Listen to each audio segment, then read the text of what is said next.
Hello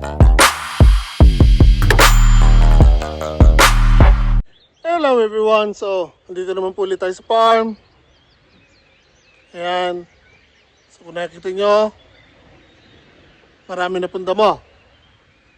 It's been raining for the past 2 weeks. Hindi ko nadadamon yan. Hindi ko naasikaso. A lot of things came up. Kaya, ayan. Pero, ganun pa man, yan, ayos ko yung mga balag, suporta ng mga gulay natin. Pero again, yung mga damo, hindi masyadong maasikaso. So, probably next week na lang ako magkakaroon ng oras para malinis yung mga yan. Pero for now, wala. My hands are tied, ang dami kong ginagawa. So, for today, ayan po yung mga kamatis natin. Last nyo nakita itong mga to nung tinanim ko. And hindi ko sila nabigyan ng update since then. So now, pakita ko sa inyo kung ano mga itsura nila. Then, bigyan ko na rin ng update. And pakita ko na lang. And magpapakita na rin ako sa inyo ng mga tips kung paano mga gagawin nyo kapag nangyari na to sa mga kamatis nyo. So, samahan nyo ko.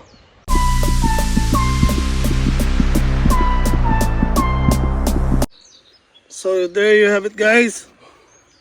So, ayan po guys, kung makita nyo, may bunga na po mga kamatis natin.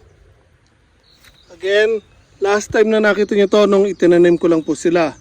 So, actually, malaki na po sila. Ayan. Bukod sa bunga, ayan, may mga bulaklak na po. And actually, na-trim ko na rin yung iba sa kanila ng ilang beses. Hindi ko na rin napakita sa inyo kasi nga again, kapag nandito po tayo, lagi po tayo nagmamadali. Hindi na po ako nakakapaggawa ng mga videos para ipakita sa inyo. So, today sasamantalayin ko to habang may liwanag pa. Kaya,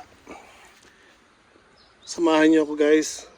So, ang sinasabi ko na kailangan nyo silang or kailangan nyo gawin sa kanila is ito, ititrim nyo po yung mga yan, yung mga shoots or suckers na lumalabas po sa tagliran para mas makita nyo na maayos. Ito po yan, ito yung mga bagong shoots ng kamatis or branches na sumisibol po sa pagitan ng pinakaminya na puno at ng dahon. Kailangan nyo po silang alisin. So, ako ang ginagawa ko, mula sa baba, sa ground or sa lupa, pinapataas ko na at least 12 inches bago hayaan ko sila mag-split. So, ilan yung natanggal ko dyan mula baba. Ang suckers, ito, actually maganda na pa to. Malaki na to nung inalis ko. Pero inalis ko pa rin yan kasi pinagbasihan ko yung dalawa kung alin ang mas maganda, and ito po ang mas mataba sa kanila or mas malusog kaysa dito sa isang to. Kaya inalis ko to, iniwanan ko tong isang sucker na to. And from here, hayaan natin sila mag-split into 2. Tapos nyan, maghahantay na naman tayo ng mga another 12 inches bago ko ulit haya mag-split dito sa side na to. And same thing dito, kapag humaba na to, 12 inches din, doon ko ulit sila haya mag-split. Kaya po ayan, naglagay po tayo ng pagapangan nila or ng mga kamatis natin para kapag humahaba na po sila, itatali ko po sila dyan para hindi po sila lulundo. So now, tanggalin na rin natin to. And this one, alisin natin din yan. Hindi natin kailangan yan. So again, from here, pag umabot na siya dito, doon ko lang siya hayaan ulit mag-split. So dito, nalinis ko na rin yan. And mula doon sa baba, ito pwede ko na hayaan na mag-split ulit dito. Ito, alisin ko to dahil payat. So mula doon hanggang dito, pwede na mag-split sila.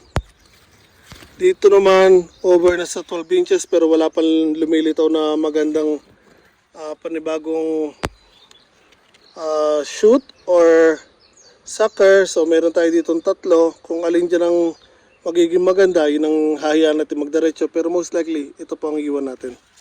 So dito nga pala, kailangan po tanggalin na rin natin ang dahon yan dahil naglalabas na po ng bunga.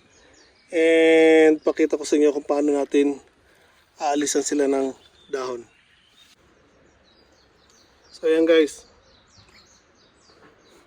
So tulad ng sinasabi ko, habang lumalaki po yung kamatis, yung mga lower leaves, tanggalin po natin yan para mas maging malusog sila. Tapos sa sunlight,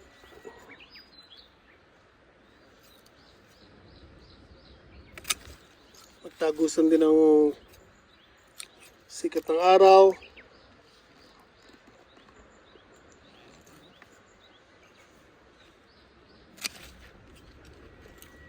Yun. So from there, hayaan muna natin tong nasa upper part. But as it goes, titrim din natin yan. Basta mag-iwan lang tayo palagi ng mga sapat na dahon para maka-create sila ng sarili ng pagkain. Wala pong problema dyan. Ito actually, dahil meron ng panibagong shoot dyan or sucker, alisin na rin natin yan.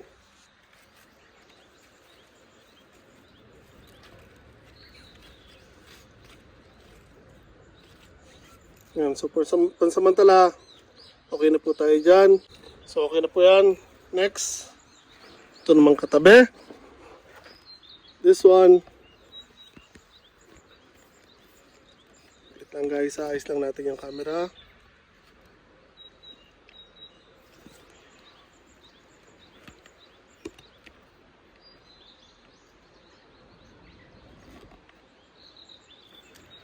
Okay, so again, linisin natin yung mga lower leaves.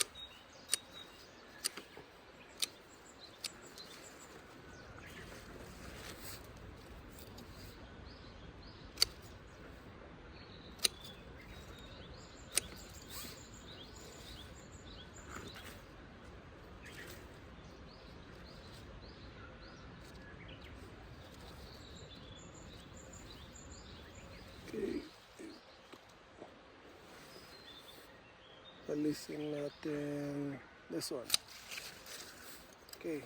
So dito merong lumalabas na sucker. Tanggalin din natin yan. Hindi natin kailangan yan. So yan. Nag-iwan tayo ng ilang pirasong dahon. Okay na po tayo dyan. And dito naman tayo sa kabila. Sa katabi niya. Ito actually guys, naging pangit ang labas niya simula na nabali yung isa dito. Ayan, so kung makikita niyo yung pagkakaiba ng dahon dito sa baba at mula dito, actually mula dito, pangit na po ang lumabas na dahon. So wala na tayong magagawa dyan, hindi na natin mahahabol yan. So hindi ko sure kung nagkasakit ba siya or what. Pero kung ikukumpara natin dito sa isa, ayan guys, same variety po ng kamatis yan. Ito nga pala yung tinatawag na squash tomatoes or yung parang kalabasa ang itsura niya sa laki. Yan.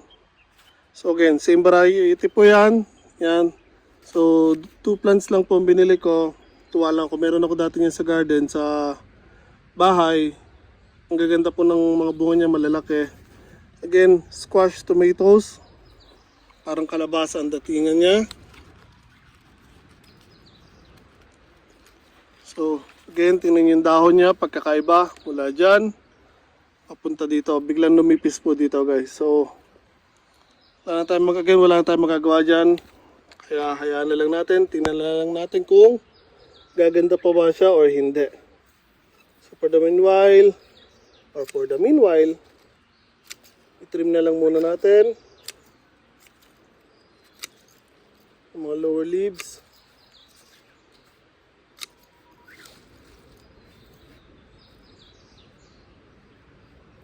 So meron isa sa baba.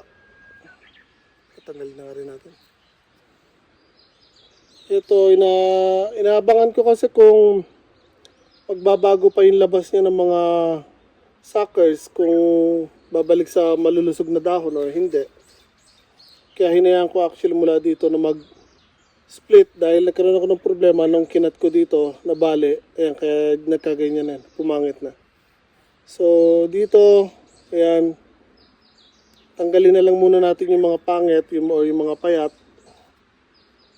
So pagpipilian natin from here, tsaka dito kung alin ang iiwanan natin. So dito naman tayo sa mas magandang version ng squash tomato. So ayun po yung mas matabang version niya. So linisan lang din natin. Alisin natin yung mga lower leaves.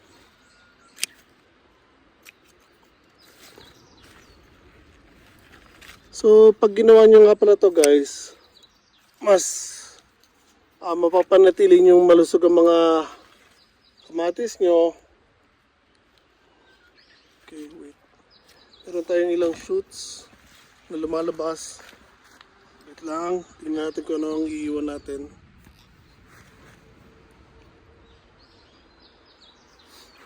So meron akong 3 shoot.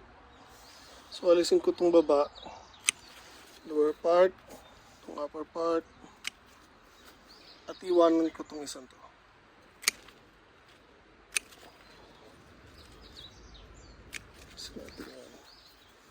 So there.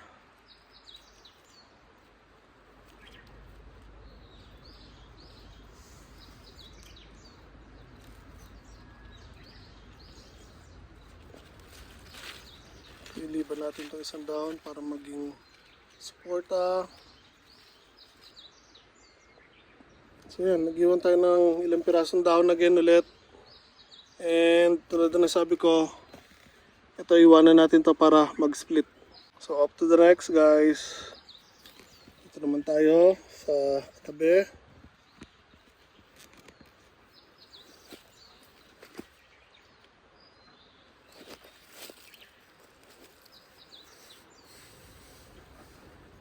Okay.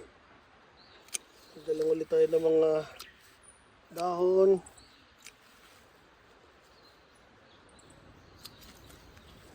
So again, by doing this, mapapanatili natin malusog ang mga kamatis natin. Dahil pagka ganyan pong dikit-dikit ang mga dahon ng kamatis natin guys, mas madali silang kapitan ng sakit.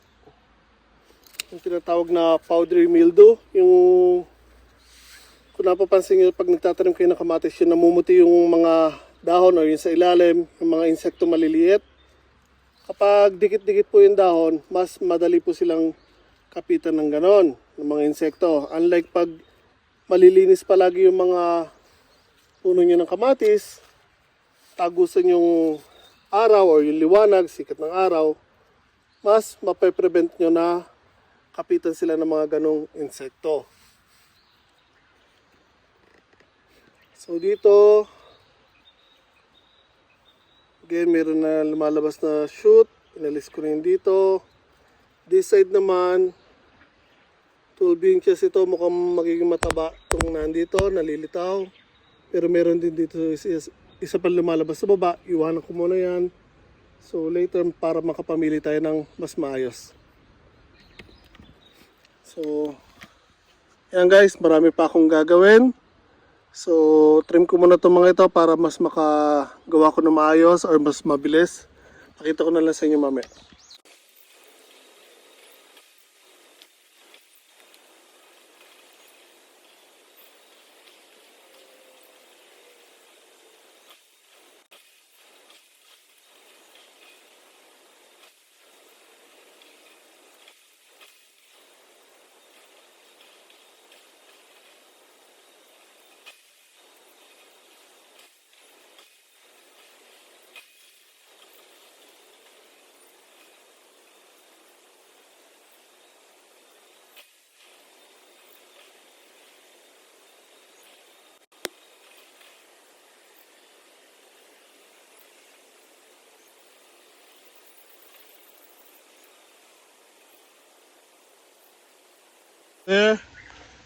Hindi ko na po pahabain to guys. Tatapusin ko na dito dahil nga again ayan, pumapatak na po yung ulan.